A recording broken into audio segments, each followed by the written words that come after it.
Hello student, welcome to our channel topper me. This is an online learning platform. इस video में हम देखने वाले हैं कि नंबर के बारे में, एक्चुअल में नंबर के बारे में हमको जो भी जानकारी है बहुत कम है, तो हम इसी को अब बढ़ाएंगे, इसी के बारे में जानेंगे कि फेस वैल्यू क्या होती है, प्लेस वैल्यू क्या होती है, और जानेंगे कि नंबर्स में टाइप्स होते हैं, natural number, whole number, integers, even number, odd number, etcetera. उसमें एक्सेट्रा में आएंगे रैशनल नंबर, इरैशनल नंबर, वो भी हम देखेंगे। तो आइए देखते हैं कि वन बाय वन नंबर्स क्या है। और ये हो गई इसकी। तो शुरू करते हैं नंबर्स से। सबसे पहले नंबर्स क्या है वो देख लेते हैं कि नंबर्स जो है वो है, in Hindu Arabic system we have 10 digit. Hindu Arabic system में हमारे पास कितने डिजिट? 10, जो कि हम उसको बोलेंगे 0 1 2 3 4 5 6 7 8 9। ओके, ये हो गया हमारे 10 डिजिट्स। ओके, उसमें ये अभी क्या है, फिलहाल सिंगल डिजिट्स है। ओके, जब हम इस डिजिट को ग्रुप में डालते हैं, हम इसको जब ग्रुप में डालते हैं तो उसको हम क्या बोलेंगे? Numeral. A number is denoted by a group of digits called numeral. Okay, तो ये हो गया न्यूमरल। उसके बाद ये थे सिंगल डिजिट्स। ओके, उसके बाद आती है face value, sorry face value और प्लेस वैल्यू। तो सबसे पहले देखेंगे प्लेस वैल्यू क्या होती है। सपोज एक नंबर दिया हुआ है, जैसे कि मैंने एग्जांपल भी यहाँ पे मेंशन किया है, 5432 एक एग्जांपल है। अगर इसकी अगर हमने फेस प्लेस वैल्यू निकालनी है 4 की, तो वो क्या हो जाएगी? 4 जिस प्लेस पे है, 4 कौन से प्लेस पे है? 100th प्लेस पे है, और इनटू 4 को लेना पड़ेगा, तो 4 की प्लेस वैल्यू क्या हो जाएगी? 400। अब डेफिनेशन भी देख लीजिए, the value of digit according to its place in a numeral. Okay, the value of digit according to its place in a numeral is called its place value. तो example भी दिया है, आप इसे लिख लीजिए अच्छी तरह से, और आंसर भी अच्छी तरह से लिख लीजिए। उसके बाद है face value. Face value is बहुत ही सिंपल है, कुछ भी नहीं है इसमें। कि प्लेस वैल्यू तो अकॉर्डिंग टू इस प्लेस है, लेकिन फेस वैल्यू में ऐसा कुछ भी नहीं है। कौन सी भी जगह पे हो, 1000 पे हो, यूनिट पे हो, 10 पे हो, कोई मैटर नहीं करता है। सिर्फ आपको नंबर देखना है और वही उसकी वैल्यू है।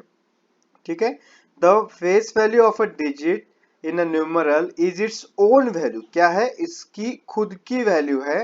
At whatever place it में भी, कौन से भी प्लेस पे हो जाए। अगर इसी एग्जाम्पल को हम लेते हैं और इसको, इसकी फेस वैल्यू 4 की फेस वैल्यू क्या होगी? 4, face value of 4 is 4। Okay, तो इतना आसान है ये। मैं इसको पूरा रफ कर देता हूँ, आप इसका स्क्रीनशॉट ले लीजिए और आपके बुक में लिख लीजिए। ओके, आइए बढ़ते हैं नेक्स्ट। नेक्स्ट में हम देखेंगे कि various types of numbers. First है उसमें नेचुरल नंबर। नेचुरल नंबर जो कि बहुत ही सिंपल है। जो भी हम काउंट करते हैं तो ऑब्वियसली हम 1 2 3 4 से स्टार्ट करते हैं, तो उसी को नेचुरल नंबर कहते हैं। All counting numbers are natural number.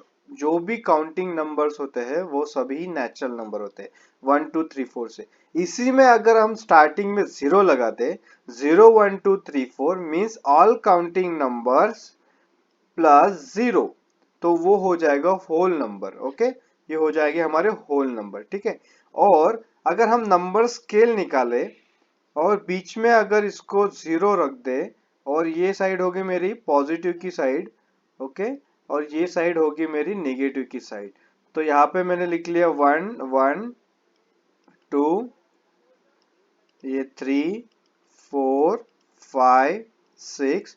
Similarly on left hand side, -1 -2 -3 -4 and so on। Okay, इसी तरह से पॉजिटिव साइड जो रहेगी वो भी सो ऑन, अनंत तक, जहां तक भी जाए वो इंफिनिटी तक।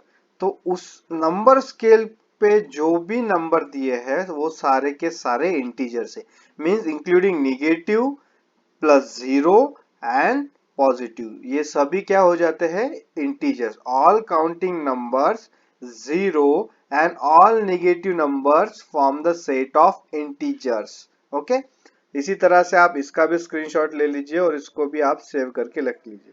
ठीक है, चलिए बढ़ते हैं नेक्स्ट। नेक्स्ट है हमारा rational number.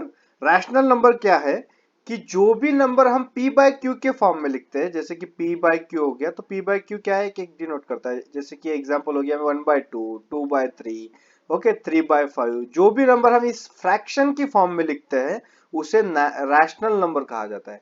Number numbers which can be written in a p by q form is called rational number। उसमें कुछ important points है, वो भी देख लीजिए। important points first आता है it terminates after a definite decimal expression। जैसे कि example दिया है, इस example को मैं लेता हूँ 25 डिवाइडेड बाय 4। 25 डिवाइडेड बाय 4 को अगर मैं सॉल्व करता हूँ तो इस तरह से हो जाएगा।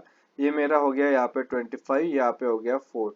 ओके, तो ये मेरा 6, 4 इंटू 6 किया तो 24 हो जाएगा। यहाँ पे मिलेगा मुझे 1। तो इसको अगर मैं 0 डालता हूँ तो ऊपर डालना पड़ेगा मुझे पॉइंट। ओके, 4 इंटू 2 किया तो 8, उसमें से माइनस किया तो मिल जाएगा 2 और फिर से 0, और 4 5 इंटू किया तो 20। तो यहाँ पे क्या हो गया, ये ऊपर वाली जो है, let me change the ink of pen. ऊपर वाला जो जो हमारा वेट, यस, ये ऊपर वाला जो नंबर दिया हुआ है वो टर्मिनेट हो गया। अब इसके आगे ये नहीं बढ़ेगा, उसे बोलते हैं टर्मिनेट। तो डेफिनेट डेसिमल एक्सप्रेशन के बाद में ये हो गया मेरा डेसिमल पॉइंट, इसके बाद ये दो डिजिट मुझे मिल गया, उसके बाद ये टर्मिनेट हो गया। तो रैशनल नंबर क्या हो जाएगा, टर्मिनेट हो जाएगा after a definite decimal expression. उसके बाद it can be non terminating also, ये नॉन टर्मिनेटिंग भी हो सकता है बट वो रिपीटेटिंग होगा। इसको आप याद रखिए, ये रिपीटेटिंग होगा, मतलब वो रिपीट करेगा। जैसे कि एग्जांपल दिया है, सेकंड एग्जांपल को देखते देता हूँ। ये देखो 10, 3 से मैंने इसको डिवाइड किया तो 3 3 9, फिर से मुझे 1 मिला, फिर से ये 10 हो गया, मैंने पॉइंट दे दिया। ये 3 3 3 करके ये 9 ही आएगा वापस, फिर से 10 आएगा। तो ये रिपीट हो जाएगा और ये नॉन टर्मिनेटिंग है लेकिन रिपीटेटिंग है, रिपीट हो रहा है। 3 3 3 ये रिपीट हो रहा है, इसलिए हम इसे रैशनल नंबर की कैटेगरी में डालेंगे। तो रैशनल नंबर के दो इंपॉर्टेंट पॉइंट्स है। फर्स्ट है, उसमें सेटिस्फाई करना चाहिए कि it terminate after a decimal, it terminate after a definite decimal expression, and उसके बाद it can be non terminating but repeating. Okay, तो ये रिपीट होना चाहिए। उसके बाद इरेशनल नंबर क्या होते हैं उसे देख लेते हैं।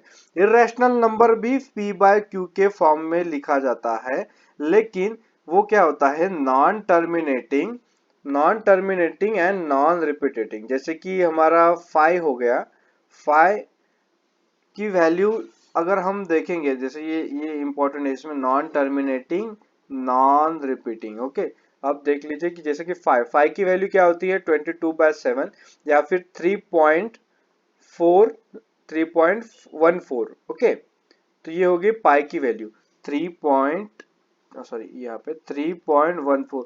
तो लेकिन ये हम क्या करते हैं, इससे राउंड ऑफ करके लिखते हैं 3.14। एक्चुअल में इसकी वैल्यू बहुत है। आप 22/7 को डिवाइड कीजिए, कैल्शियम में ये बढ़ता ही जाएगा, इसको कोई अंत ही नहीं है। ठीक है, इसलिए ये नॉन रिपीटेटिंग है, इसके बाद ये रिपीट भी नहीं होगा और ये बढ़ता ही जाएगा। उसके बाद अगर हम अंडर रूट वाला कोई भी नंबर लेते हैं तो वो भी नॉन रिपीटेटिंग आता है और नॉन टर्मिनेटिंग आता है, इसलिए वो भी कैटेगरी में आएगा इरेशनल नंबर के। तो ये भी इरेशनल नंबर के एग्जांपल्स हो गए हैं। तो आप इस वीडियो को पॉज करके पूरा लिख लीजिए या फिर इसका स्क्रीनशॉट करके इसको सेव कर लीजिए। ओके, और एग्जाम से जाने से पहले इसको एक बार देख लीजिएगा, आपको ये समझ में आ जाएगा। तो इसी तरह से नेक्स्ट वीडियो में आएगा prime number and composite number क्या होता है। बहुत ही ज्यादा इंपॉर्टेंट है प्राइम नंबर को जान लेना। प्राइम नंबर क्या है, ठीक है, प्राइम नंबर क्या है, उसके बाद कंपोजिट नंबर क्या है, सबसे ज्यादा इंपॉर्टेंट और क्वेश्चन है और कंफ्यूजन है। इसमें बच्चों को बहुत दिक्कत आती है इसको समझने में। तो ये नेक्स्ट वीडियो में आने वाला है, जल्दी आने वाला है। मैं इसकी लिंक भी डाल दूंगा डिस्क्रिप्शन बॉक्स में, तो आप इस चैनल के साथ बने रहिए। ठीक है, इस चैनल को आप लाइक कीजिए, सब्सक्राइब कीजिए, उसके बाद बेल आइकन को भी क्लिक कर दीजिए, जैसे ही मैंने नया वीडियो डाल दिया तो आपको ये मिल जाएगा। Thank you so much for listening me, thank you so much for your love and support. God bless you.